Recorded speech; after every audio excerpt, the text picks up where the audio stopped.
아멘. 할렐루야. 옆 사람 인사합시다. 반갑습니다. 사랑합니다. 축복합니다. 오늘 교사헌신 예배로 드려서 오늘 목사님 제가 소개하고 내려가겠습니다. 강사로 오신 목사님은 우리 생명사랑교회 한문덕 목사님이십니다. 이름이 한문덕인데요. 한문을 잘하세요. 한문을. 그리고 제가 늘 뵐 때 참 후배 목사님이지만 신실하다. 그리고 열심히 공부한다. 그거는 두 가지의 제 이미지가 있습니다. 공부 열심히 하는 목사님이고요. 또 신실히 목회하는 목사님인데 특별히 선생님들에게 좋은 말씀 주시라고 믿습니다. 오늘 나오실 때 도전받고 은혜받고 축복된 밤 되시기를 바랍니다. 나올 때 뜨거운 마음으로 함께 환영해 주시기 바랍니다.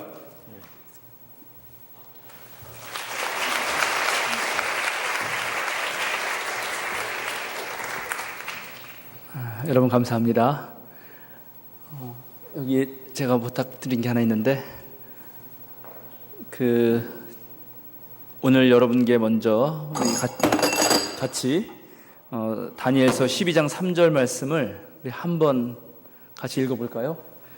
시작. 지혜 있는 자는 궁창의 빛과 같이 빛날 것이요 많은 사람을 옳은 대로 돌아오게 한 자는 별과 같이 영원토록 빛나니라. 아멘. 오늘 성북교회 교사헌신 예배를 드리기 위해 오신 여러 성도님들 모두 환영하고 특히 교육부 선생님들에게 감사드립니다. 다니엘서 말씀과 같이 우리 어린이 청소년들을 옳은 길로 인도하시느라 애를 쓰는 여러분들이 아마 저 하늘의 총총한 별처럼 영원히 빛날 것입니다. 제가 이 자리에 있게 된 것 생각해 보면은 저 주일학교 때 저를 가르치셨던 선생님들 한 명 한 명이 다 떠오릅니다. 반갑습니다. 우리 성북교회 성도 여러분, 그리고 교사 선생님 여러분. 제가 2010년 성북교회 교사대학에 한번 왔었습니다. 7년 만에 같은 노예 목사로 여러분을 뵙게 되어서 아주 좋습니다. 제가 전에 목회하던 교회에서 중고등부는 1년에 몇 번씩 학부모들과 함께 학부모 간담회, 학부모를 모시고 초청 예배를 드리고 간담회를 열었습니다. 어느 날인가 간담회에 참석한 부모가 이렇게 말했습니다. 교회에 잘 나오던 제 아이가 중학생이 되더니 자기 주장을 하면서 왜 교회에 가야 하는지 모르겠다고 합니다.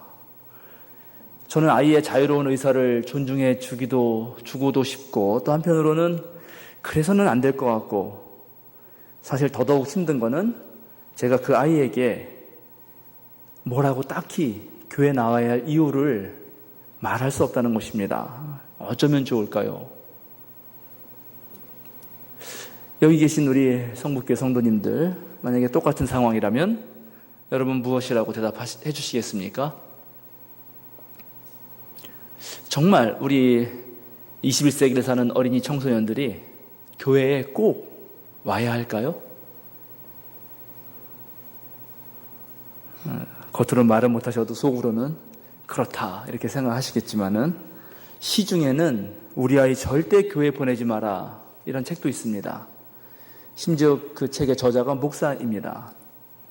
어쩌다가 이런 책이 나오게 되었을까?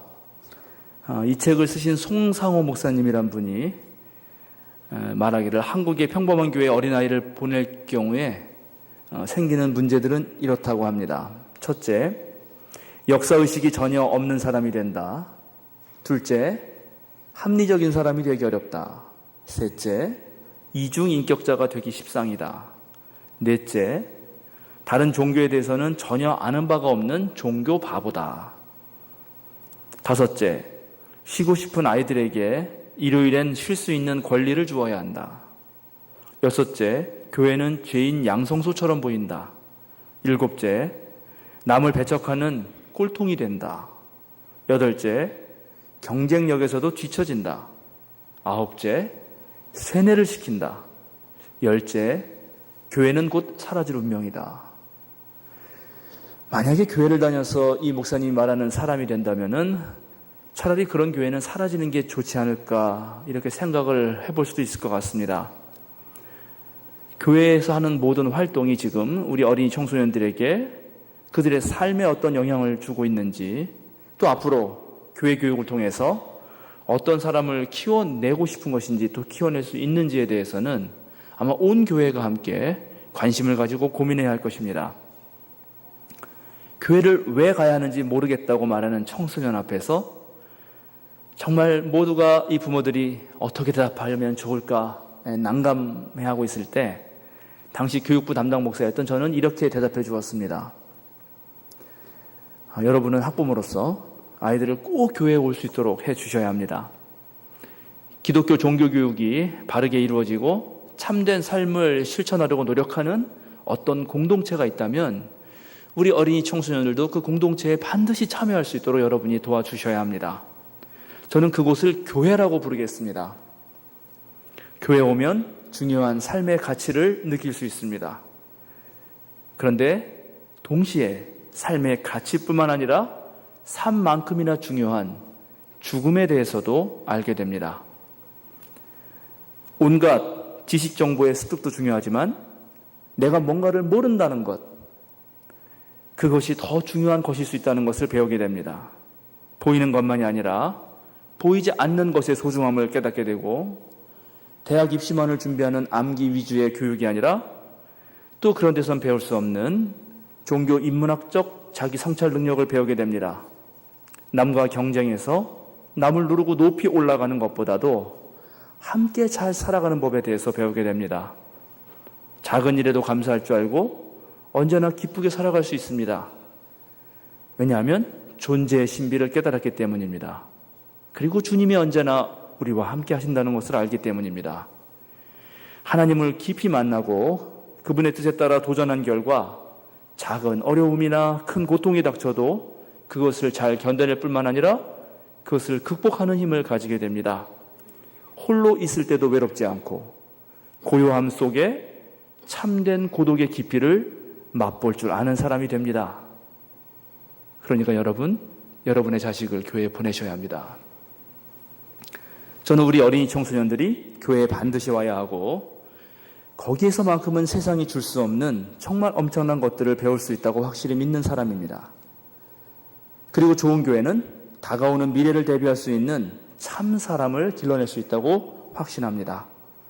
저는 성북교회가 그런 교회가 되길 바랍니다. 아니, 어쩌면 이미 성북교회는 그런 교회일 것이라고 믿습니다.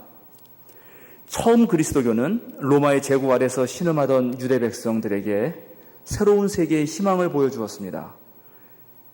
그리스도인은 처음부터 주님의 몸 대신 교회를 통해서 이 세상의 부패를 씻어내고 세상에서 받은 상처들을 치유하고 세상과는 구별되는 새롭고 전혀 다른 대안적인 세계, 하나님 나라를 일군 사람들입니다.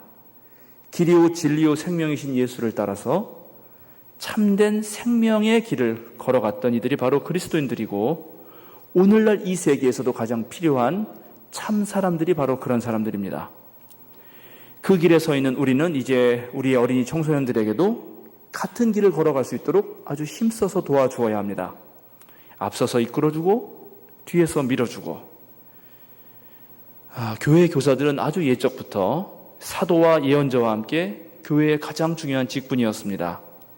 교사야말로 실제로 하나님을 하나님의 사람으로 또 예수 그리스도의 참 제자로 길러내는 사람들이었기 때문에 그렇습니다. 다시 한번 귀한 사명을 감당하시는 우리 성북교회 교육부 교사분들에게 정말 감사드립니다. 지금부터 제가 그런 귀한 사명을 우리 모두가 감당하기 위해서 함께 생각해 볼 것들을 좀 나눠보고자 합니다. 여기 계신 분들 대다수는 이제 느끼고 또 아시겠지만은 앞으로 세계는 상상할 수 없을 만큼 큰 변화를 맞이하게 될 것입니다. 2014년 영국 옥스퍼드 대학의 마이클 A. 오스분 교수라는 사람이 고용의 미래, 우리 직업은 컴퓨터와에 얼마나 민감한가라는 논문을 통해서 미국의 702개의 직업 가운데 47%가 인공지능으로 2033년이면 사라질 것이라고 전망했습니다. 우리나라도 고용정보원의 일자리 보고서에서 2025년 앞으로 9년 뒤입니다. 그때 인공지능과 로봇으로 인해서 국내 취업자의 61.3%가 일자리를 잃을 수 있다고 했습니다. 6%가 아닙니다. 61.3%입니다. 많은 미래학자들이 책들을 수도 없이 쏟아내고 있는데 실제 사회는 그 책들이 말하는 것보다도 훨씬 빠르게 변화하고 있습니다. 책방에는 4차 산업 그리고 인공지능으로 인해 곧 닥칠 많은 문제들에 관한 책들이 즐비합니다. 우리가 그 구글 딥마인드가 개발한 알파고와 그 이세돌 구단의 바둑 시합을 보면서도 이미 느꼈지만은 4차 혁명 이후에 정말 많은 사람들이 자신의 일자리를 걱정하게 될 확률이 높고 그로 인해 인류는 지금보다 훨씬 더 많은 불안을 느끼게 될 것입니다. 인류는 지금까지 약 3번의 그런 도약의 시기를 거쳤습니다. 신석기 혁명이라고 불리는 1차 농업혁명, 그리고 기계화 분업, 산업 발달에 의한 2차 산업혁명, 그리고 획기적인 지식 증가에 의한 3차 정보혁명이 그것입니다. 그런데 1차에서 3차 혁명은 모두 물질적인 토대 위에서 그 혁명이 이루어졌다는 것이 공통점입니다. 그런데 4차 혁명은 이와는 전혀 다릅니다. 이 혁명은 물질적 토대가 아닌 사람을 중심으로 하는 혁명이기 때문입니다. 인공지능이 인간의 많은 것들을 대체하게 되는 새로운 시대에 역설적으로 가장 중요하게 떠오르는 것은 바로 참된 인간성이기 때문에 그렇습니다. 인간이 할 수 있는 많은 일들을 로봇이 하기 때문에 진짜 인간은 누구이며 진짜 인간은 무엇을 해야 하는가 하는 질문들이 다시 새롭게 제기되고 있습니다. 로봇은 하지 못하지만 인간만이 할 수 있는 그 무엇, 그것은 일단은 기존의 정보를 가지고는 전혀 예상할 수 없는 창조력, 그리고 몸으로 수행하는 실천 지식, 공감 능력을 지니고 모든 생명들의 공생을 위해 노력하는 참된 인간미, 이것들은 로봇이 따라하기 쉽지 않습니다. 산업혁명과 정보혁명의 시기에는 이 지식정보의 획득이 무척 중요해서 그때는 똑똑한 사람, 그런 사람이 아주 필요했습니다. 많은 기업들이 똑똑한 사람을 채용했습니다. 그러나 앞으로는 주변 사람들을 행복하게 하고 갈등을 원만하게 풀어가고 위기 상황에서 새로운 상상력을 발휘하고 협동하는 그런 능력을 통해서 어떤 문제들을 풀어가고 그것을 헤쳐나갈 사람이 필요하게 됩니다. 바로 여기에 그동안의 교회교육, 우리 기독교 종교교육의 강점이 있습니다. 지금이야말로 오랜 전통을 유지하면서도 또 계속해서 참사람을 길러냈던 그리스도교의 기본 진리를 다시 한번 제대로 펼칠 기회가 오고 있는 것입니다. 오늘 누가복음서 본문을 통해서 이제 정말 참사람을 길러내는 교회 교육에 대해서 한번 생각해 봅시다. 오늘 누가복음의 말씀은 이 사복음서에서 유일하게 전하는 예수님의 어린 시절 이야기입니다. 성경에 본격적으로 예수님이 등장하실 때 이미 장성한 청년이었기 때문에 사실 예수님의 어린 시절이나 청소년기가 어떠했는지 많은 사람들이 궁금해하고 또 상상력을 펼쳐보죠. 그래서 어떤 사람은 예수님이 어린 시절에 인도에 가서 붓다의 가르침을 받고 왔다 이런 소리도 하고, 또 위경에는 예수님이 차르고로 새를 빚어서 하늘을 날렸다, 하늘로 날려보냈다 하는 얘기도 있습니다. 그러나 사실은 모르죠. 우리도 상상력을 가지고 한번 예수님 어땠을지 생각해 볼 수 있습니다. 예수님도 율법 시험을 보면서 스트레스를 받아 했을까? 아니면 당대 최고의 댄서였던 헤로디아의 딸 살로모의 댄스를 함께 연습하면서 노래를 불렀을까? 우리는 사실 잘 모릅니다. 오직 오늘 이야기를 통해서만 예수님이 대체적으로 어린 시절과 청소년기 시절을 이렇게 보냈겠다라고 예상할 수 있습니다. 예수님이 우리의 하나의 모델이 되고 우리의 스승이 되신다면 그 어린 시절이 어떠했는지를 통해서 다시 한번 우리 어린이 청소년들의 어린 시절이 어떠해야 되는지를 생각해 볼 수 있다고 생각합니다. 오늘 이야기를 통해서 첫 번째 유추할 수 있는 것, 그것은 예수 그리스도께서는 유대교 종교 전통에 매우 충실했다는 것입니다. 유대교의 율법은 유월절, 77절과 초막절에 모든 이스라엘 사람이 예루살렘 성전으로 올라가서 하나님 앞에 나와야 한다고 말하고 있습니다. 매년 6월절에 예루살렘으로 올라갔던 요셉과 마리아는 이제 예수님도 데리고 갑니다. 예수님이 벌써 12살이 되었고 내년에는 예수님 스스로 혼자서도 올라가야 하기 때문입니다. 1년에 3번 성전에 감으로써 이스라엘 백성은 하나님의 백성이라는 자신의 정체성을 확고히 했습니다. 예수님의 부모가 그렇게 성전을 향해서 또 하나님을 향해서 순례길을 충실하게 걸었고 이제 예수도 부모님을 따라서 거룩한 하나님의 공동체의 구성원이 됩니다. 우리가 교육에서 잊지 말아야 할 것은 모든 어린이 청소년이 어른들을 보고 배운다는 것입니다. 어린 예수님도 부모를 보고 배웁니다. 부모가 유대인의 절기를 제대로 지켰기 때문에 예수님 또한 그럴 수 있었습니다. 교회는 정기적인 예배를 통해서 하나님의 말씀인 성서를 듣고 기도하고 찬양합니다. 정기적인 예배는 사람으로 하여금 안정감을 주게 합니다. 말씀을 통해서 자신을 성찰하는 능력을 기르게 하고 또 하나님께 기도하면서 다시 한번 하나님 앞에 선 단독자로서의 나 자신을 돌아보게 합니다. 홀로 고요하게 그러나 함께 기도하면서 우리는 혼자가 아니라는 사실을 깨닫게 됩니다. 또 하나님께 기도함으로써 약속을 통해서 희망을 주시는 그분으로 인해서 우리는 절망하지 않을 수 있게 됩니다. 비록 일주일에 단 하루이고 168시간 중에 2시간밖에 되지 않지만은 그런 예배를 통해 우리는 흔들림 없는 신앙인의 정체성을 지니게 됩니다.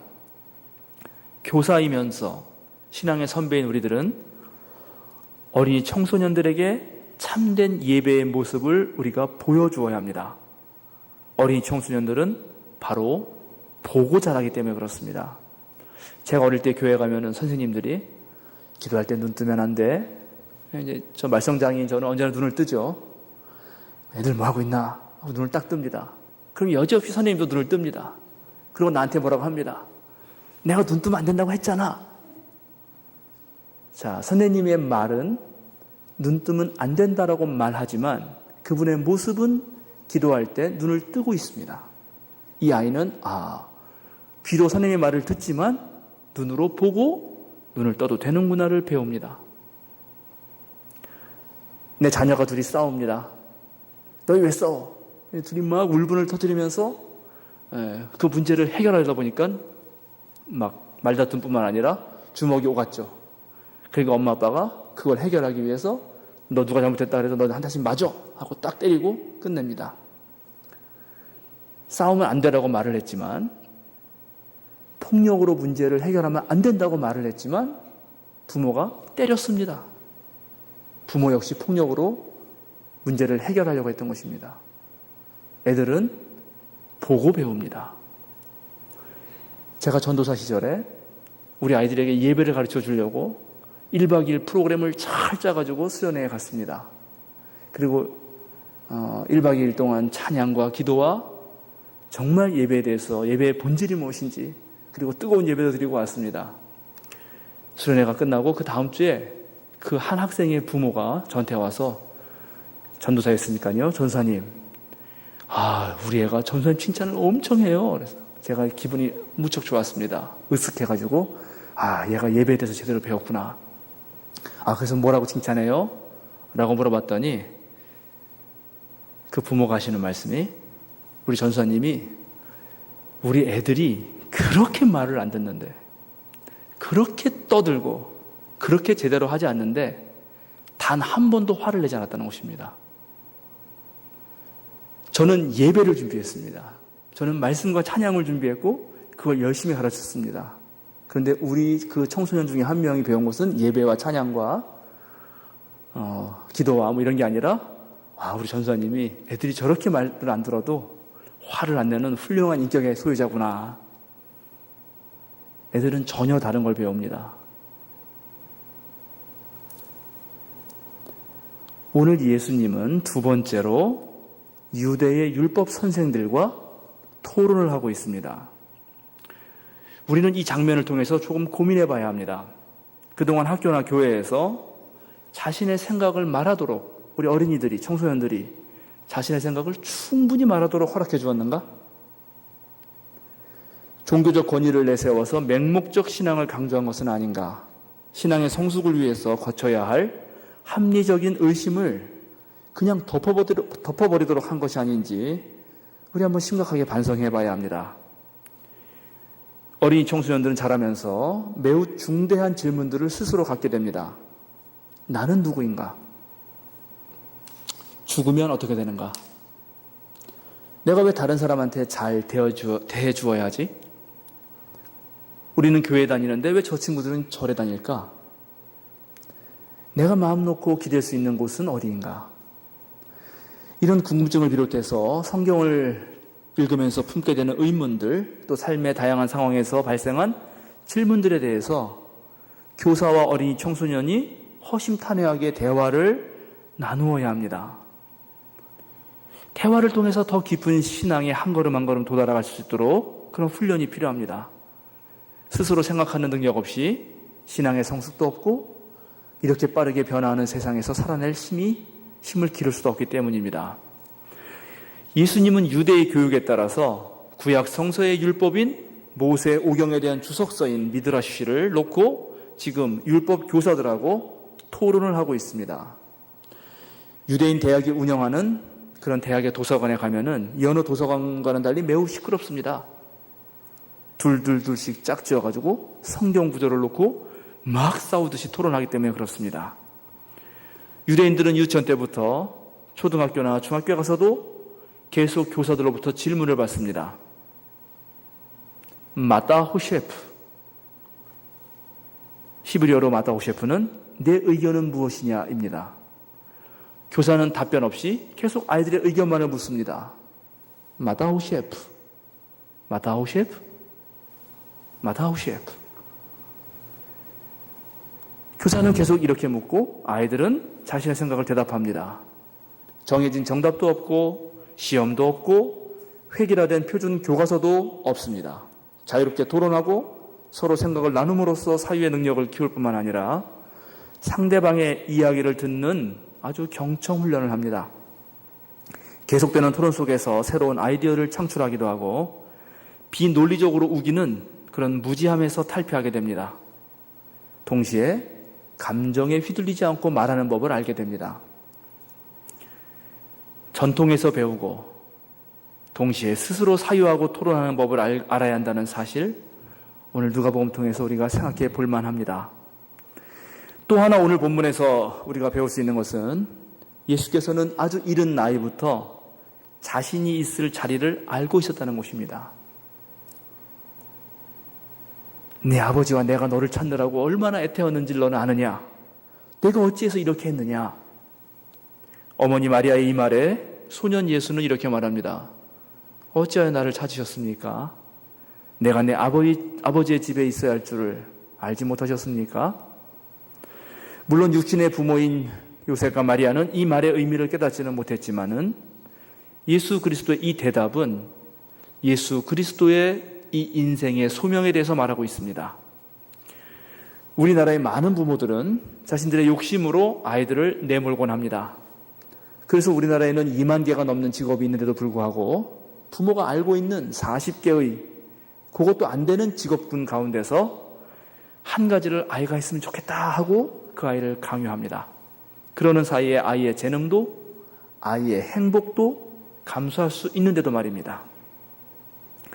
그러나 오늘 예수님은, 특별히 또 예수님의 부모는 어떻게 했습니까?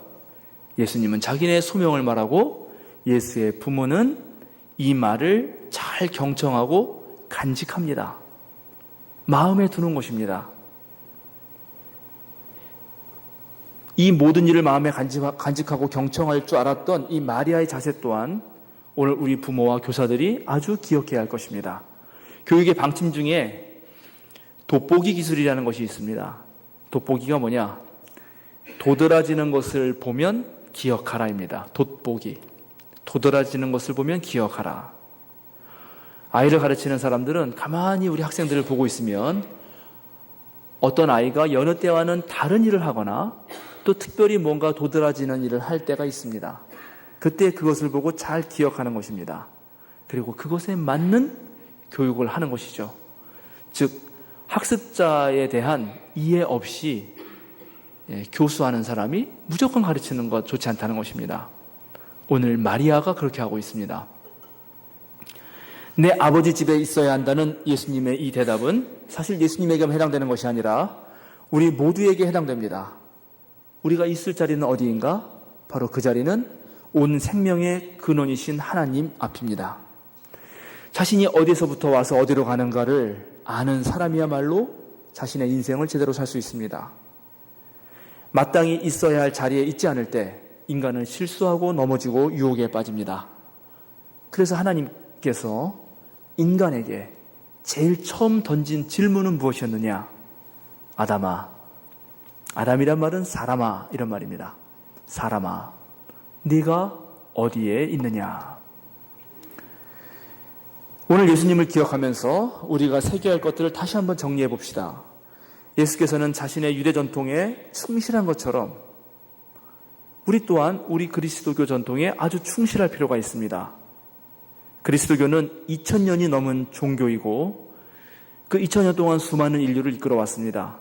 구약 시절까지 합치면은 유대 그리스도교 전통은 저 고대 이집트와 메소포타미아 문명의 지혜, 그리고 2000년 서구 문화의 철학적 사유 전통을 포괄하는 매우 깊이 있는 삶의 지혜를 지니고 있습니다. 지금 신자유주의적 자본주의 환경에서 얄팍한 지식으로 제 욕심을 차리는 현대인들은 그 근본적으로부터 불안의 늪에서 헤어나올 수 없습니다. 그래서 대체로 스스로를 닥달하거나 아니면 남을 밟고 올라서는 방식으로 자신의 행복을 추구하다가 결국 사회 전체를 망치고 자기도 더 깊은 수렁에 빠지고 맙니다. 그러나 우리는 그 반대의 삶을 추구합니다. 우리는 유대 기독교 전통을 통해서 모두가 함께 사는 법을 배워왔습니다. 그리고 그 모두가 함께 사는 법만이 인류와 지구 생명체가 살 수 있는 길입니다.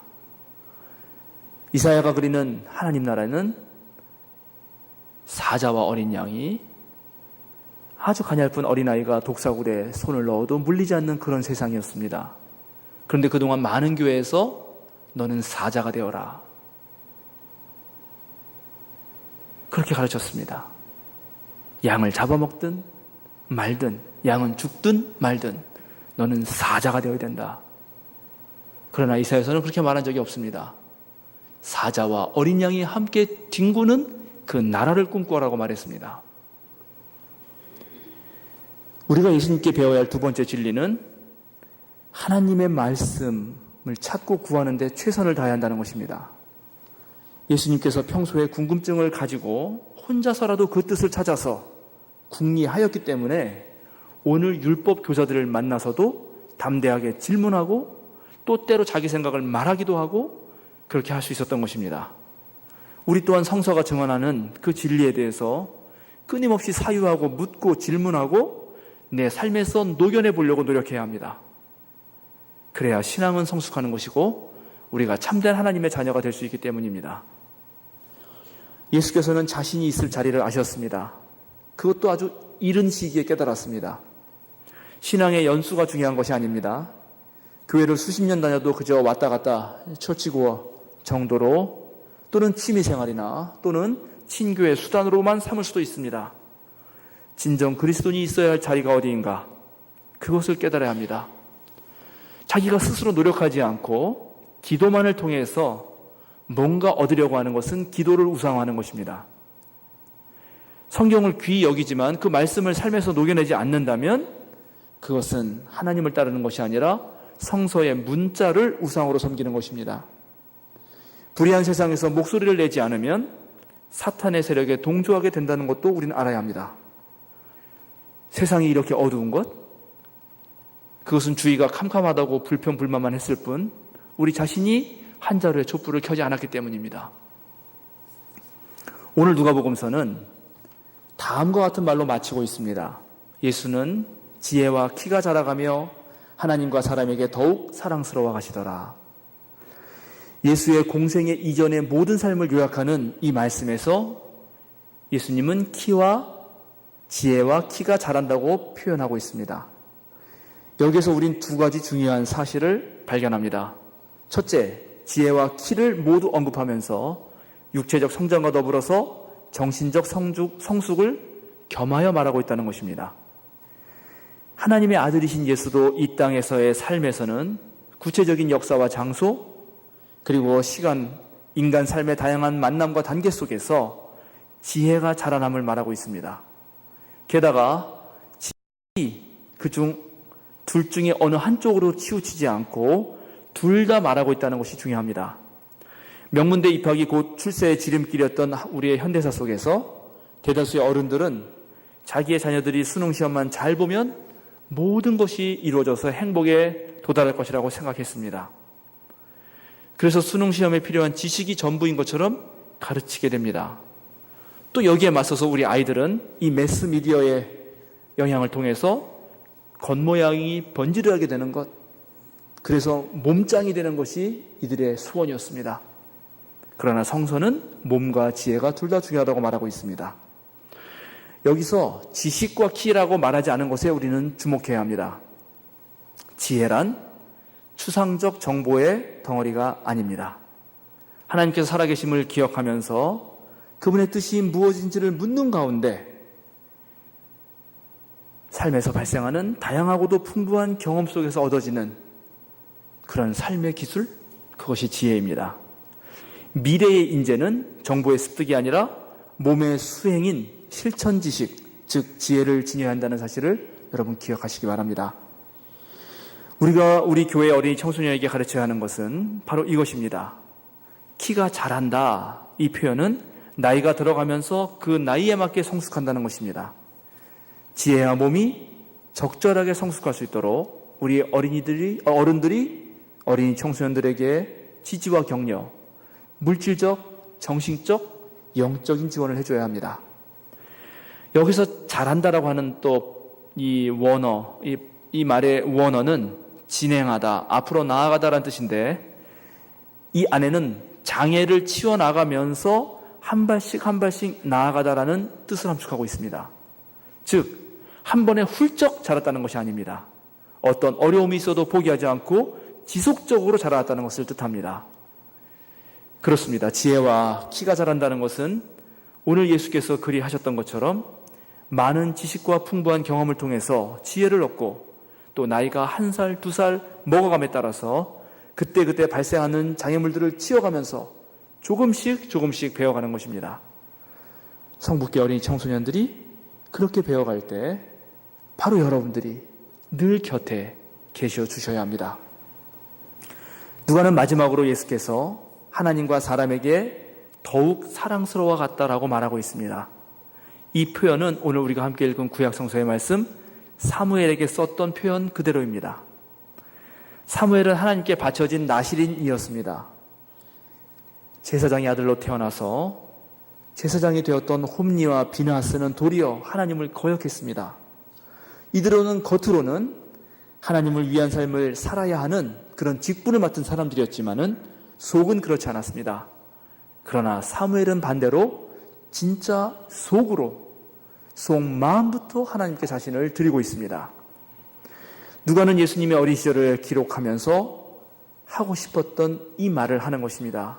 예수님께서도 사무엘 선지자처럼 아주 어린 시절부터 스스로를 하나님께 드렸다는 것입니다. 정말 중요한 것은 그렇게 하나님의 사랑을 받은 사람, 하나님과 사랑을 나눈 사람만이 사람에게서도 진정한 사랑을 받을 수 있다는 것입니다. 교회도 마찬가지입니다. 이 교회의 시선이 온전히 하나님께 가 있고 우리의 몸과 마음이 온전히 하나님께 헌신될 때 그때 우리는 이 세상 사람에게도 사랑받을 수 있는 것입니다. 사람으로부터 비롯된 사랑은 온전하지 못합니다. 그 사랑은 상대에 따라 달라지고 시간의 흐름에 따라 변하면서 사랑하는 사람의 상황에 따라 그 농도와 깊이가 요동치기 때문에 그렇습니다. 사람은 사랑에 빠질 수는 있지만 진정 사랑할 줄은 모릅니다. 그러나 하나님의 사랑은 그렇지 않습니다. 하나님의 사랑은 상대적이지 않습니다. 시간에 흔들리지 않습니다. 하나님의 사랑으로 사랑하는 사람은 내가 누군가에 반해서 사랑하는 게 아닙니다. 먼저 사랑하는 마음으로 사랑하기 때문에 전혀 사랑할 수 없었던 그 사람도 사랑하는 마음이 들게 되는 그런 사랑입니다. 교회는 진정 하나님께 자신을 드릴 때만, 교회가 그렇게 할 때만 타락하지 않고 온전히 그 길을 갈 수 있습니다. 저는 성북교회가 진정 하나님과 사람에게 사랑받는 교회이길 빕니다. 여러분 모두가 저의 소망과 같은 소망을 품으시길 빕니다. 오늘의 설교 제목은 넉넉한 사람입니다. 여기서 넉넉하다는 것은 돈이 넉넉하다거나 힘이나 지식이 넉넉한 것만이 아니라 바로 품이 넉넉하다는 것을 뜻합니다. 품이 넉넉한 사람은 기독교 종교교육의 목표를 일반적인 언어로 표현한 것입니다. 예수님 닮아서 품이 넉넉한 사람은 세상의 어떤 변화에도 흔들리지 않습니다. 품이 넉넉한 사람은 모든 이들을 품을 줄 압니다. 바로 이런 넉넉한 사람이야말로 과거나 현재 그리고 미래에도 영원한 시간에 필요한 사람입니다. 사랑하는 성북교회 여러분, 그리고 성북교회 교사 선생님 여러분, 우리 모두 하나님과 사람에게 사랑을 받아서 품이 넉넉한 사람이 되도록 힘씁시다. 그렇게 되려면 우리가 먼저 할 일이 있습니다. 어떤 일이 있어도 하나님과 동행하도록 마음을 먹어야 합니다. 교회는 예수 그리스도의 그 넉넉한 마음으로 온몸을 다해 하나님의 사명을 이 땅에서 감당하기 위해 존재하는 곳입니다. 그래서 교회의 길은 세상의 길과 다릅니다. 하나님은 교회를 예수 그리스도의 신부라고 표현하셨고, 이제 신부인 교회는 주님 예수와 결혼해서 부부가 되고 영원히 함께 동행해야 합니다. 마지막으로 언제나 동행하는 부부의 삶이란 어때야 하는지 한민복 시인의 부부라는 시 한 구절 여러분에게 읽어드릴까 합니다. 부부, 한민복. 긴 상이 있다. 한 아름에 잡히지 않아서 같이 들어야 한다. 좁은 문이 나타나면 한 사람은 등을 앞으로 하고 걸어야 한다. 뒤로 걷는 사람은 앞으로 걷는 사람을 읽으며 걸음을 옮겨야 한다. 잠시 허리를 펴거나 굽힐 때 서로 높이를 조절해야 한다. 다 온 것 같다고 먼저 탕 하고 상을 내려놓아서는 안 된다. 걸음의 속도를 맞추어야 한다. 한 발, 또 한 발. 성북교회 성도 여러분, 신랑이신 예수님의 걸음의 속도에 맞춰 나갑시다. 한 발, 또 한 발. 서로 높이를 조절하고 속도를 조절하고 다 온 것 같다고 절대 먼저 탕 하고 내려놓지 맙시다. 성북교회 교사 여러분, 여러분은 어린이 청소년들과 걸음을 맞추어야 합니다. 10사람의 한 걸음 나가기 위해서 늘 여러분의 자리를 기억하시기 바랍니다. 저와 여러분 모두가 그렇게 우리 주님과 한 발, 또 한 발 동행할 때 우리 모두가 넉넉한 사람이 되고 또 우리 모두가 넉넉한 삶을 누리게 될 것입니다. 기도하겠습니다. 늘 우리를 바른 길로 이끌어 주시는 하나님, 주님께서 세우신 이 거룩한 곳에 아이들의 제잘거리는 소리가 언제나 들리게 하시고 젊은이들의 노랫소리가 점점 더 커지게 하소서. 성북교회에서 서로 발을 씻어주는 물소리, 위로하고 격려하는 사랑의 속삭임이 메아리치게 하소서. 무엇보다 성북교회에서 세상을 깨우치는 하나님의 복음의 소식이 예언자의 소리가 드높이 울리게 하소서. 저 문으로 들어올 때 복을 받게 하시고 저 의자에 앉을 때마다 은혜 충만케 하소서. 십자가를 바라보는 이들에게 위로와 용서가 있기를, 말씀에 귀 기울이는 이에게 힘과 용기와 지혜를 주소서. 말씀의 능력으로 거듭나서 슬픔의 상복을 입고 들어왔던 이가 기쁨의 나들이 옷으로 갈아입고 무거운 짐에 눌린 자가 독수리의 날개를 얻게 하소서. 성북교회의 온 성도가 하나님과 동행하며 오직 하나님께 영광을 돌리는 놀라운 기적들을 맛보게 하시고 또 언제나 넉넉한 삶으로 멋진 사건들과 아름다운 이야기들을 끊임없이 만들어가게 하소서. 우리의 친구이시자 스승이신 예수 그리스도의 이름으로 기도드립니다. 아멘.